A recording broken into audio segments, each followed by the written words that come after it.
right, guys. The attendance tonight was 17,872. It was a sellout. Top grossing gate ever. I'll say this again. It was $4.3 million. We're number one. We're number two. We're number three. The Eagles are number four, and we're number five all time here. I know I said that already at the last one, but I had to say it again. Obviously a different fight this time around in the main event, so I'm just curious kind of what you thought of Israel Adesanya's performance tonight. Yeah, I mean, listen, Whitaker came in ready and in better shape, and obviously mentally in a much better place than he was in the first fight, and he's a former world champion and one of the best in the world, and that's how the fight played out. There was a lot that was made of him signing this massive new contract, so I mean, obviously you're committed to him. Where do you see the future for this guy? I mean, is this somebody that you'd be able to be a cornerstone of the company moving forward? Listen, he's the champ. He continues to win, and that's just the way it works. The more you win, the more you do, the more you make. Nice. Of course, he has ties to both Africa and the Oceania region as well. I know the world is what it is, but are there any signs of life of hey, we're looking at Africa this year, hey, we think we can get back down to Australia, New Zealand this year? I'm looking at England right now. Let's get to England, okay? Let's get to England and see how England goes. And mask mandates are being lifted in certain places now. Maybe the games are over. We'll see how this plays out. If the world was 100% open right now, let's say this was all done, like how big of a focus is Africa to host that first event? Yeah, I mean, it's as big as anywhere else we want to go. I mean, it's been, what, 2.5 years now? We've been Vegas, California, New York, Texas 10 times, and Arizona and Florida. So there's a lot of places to go and a lot to do. But, yeah, Africa is a big one for me. I definitely want to do Africa. There was a politician here tonight from Hawaii who was saying, we want you guys in Hawaii, which we've never been able to get done. That's a big one for me too. So yeah, there's a lot of places we want to go. But Africa's,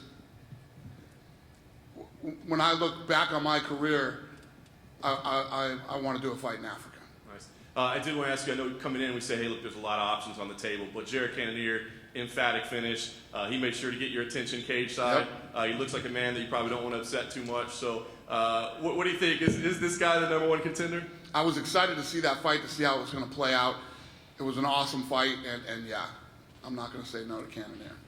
Is that June date that Israel mentioned, does that make sense? Is that too quick? I don't know.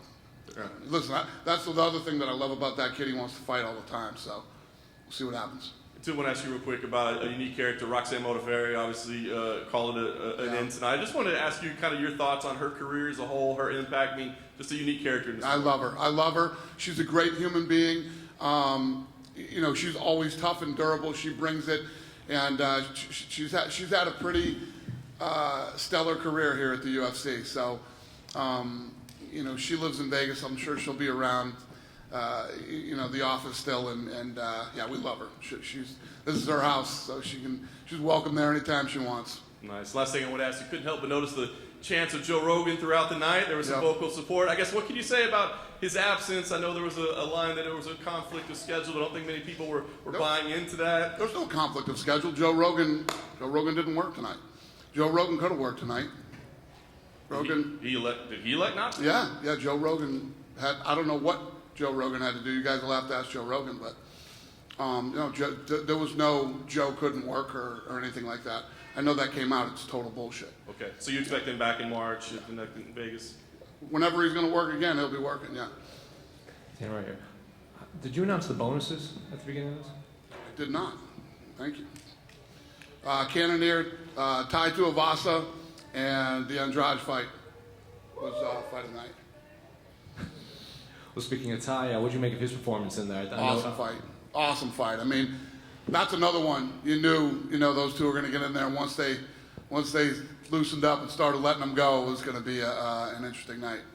What about Tuivasa? Tuivasa, he looked good. He won. He won the. No, he wants he won the bonus. He wants you to do that shoey. Oh, Jesus Christ! I'm not getting out of this thing, am I? I'll see you in a minute. All right. Do it on stage, Dana, please. Well, I know you spoke highly of Roxanne Modafferi. What do you make of Casey O'Neill?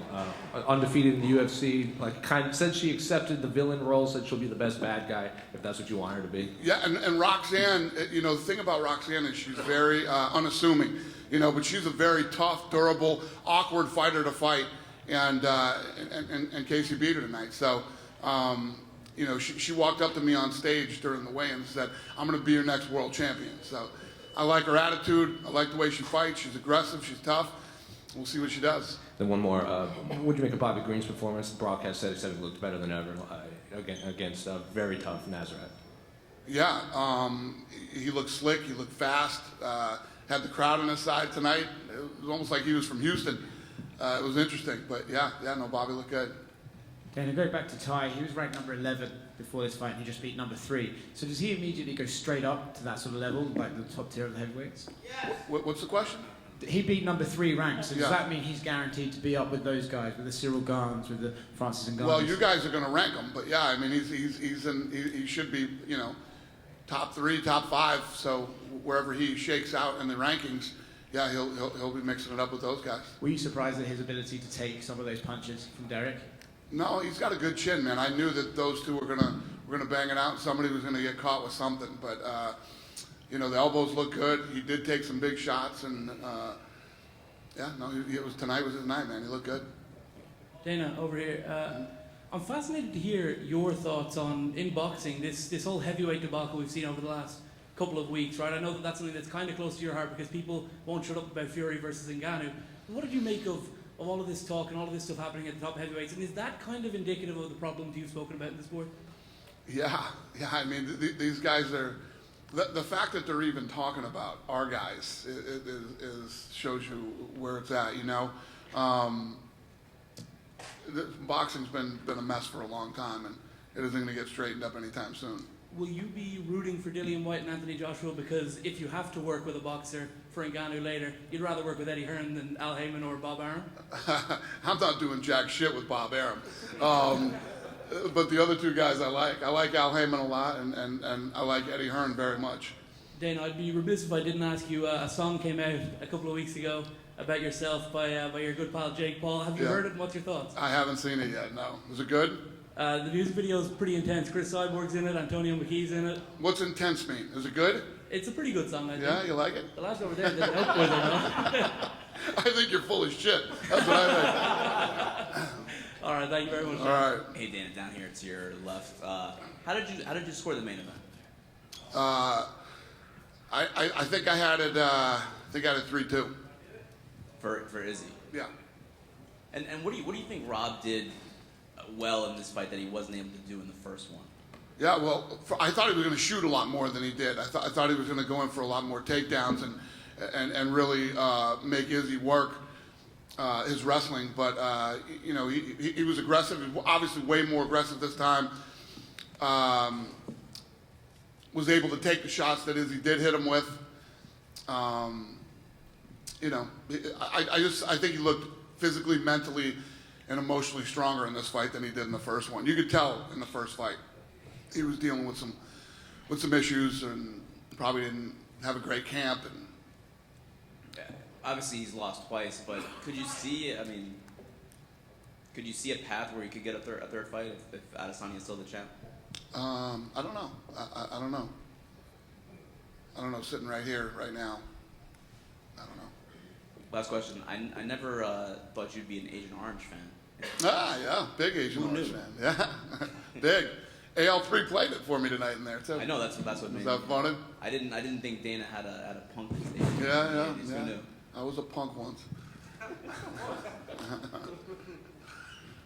Any other questions? Go ahead, sir. One more. Yes, sir.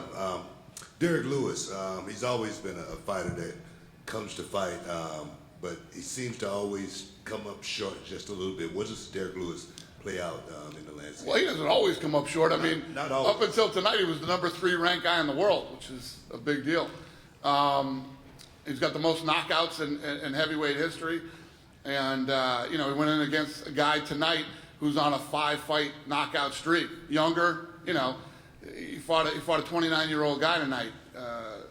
Derek Lewis is a bad boy, man. He's been a lot of fun to have in our heavyweight division here in the UFC, and obviously very beloved here in the town of Houston and around the world. I mean, he's a pretty big star for us.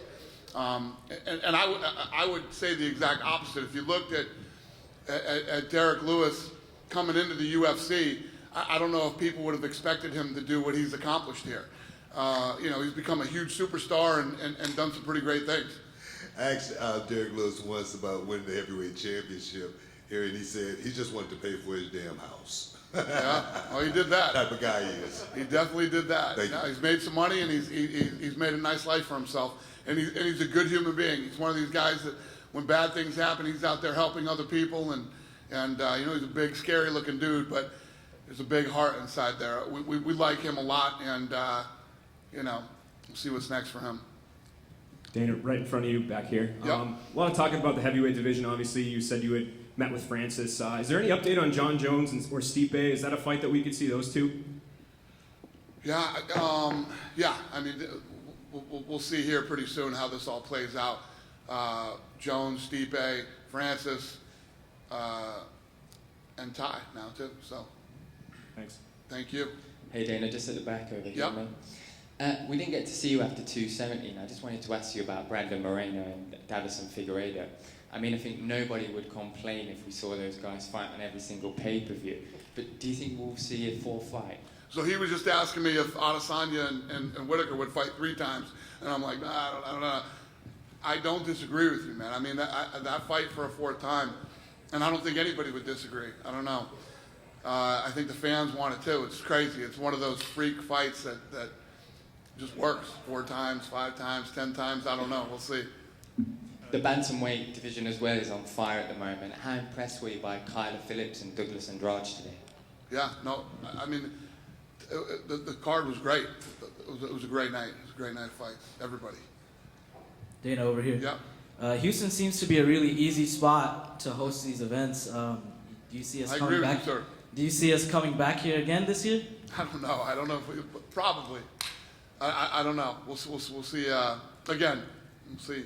I told you guys a year ago, 2 years ago, whenever I told you, be Texas, Vegas, Florida for a while. So I was right.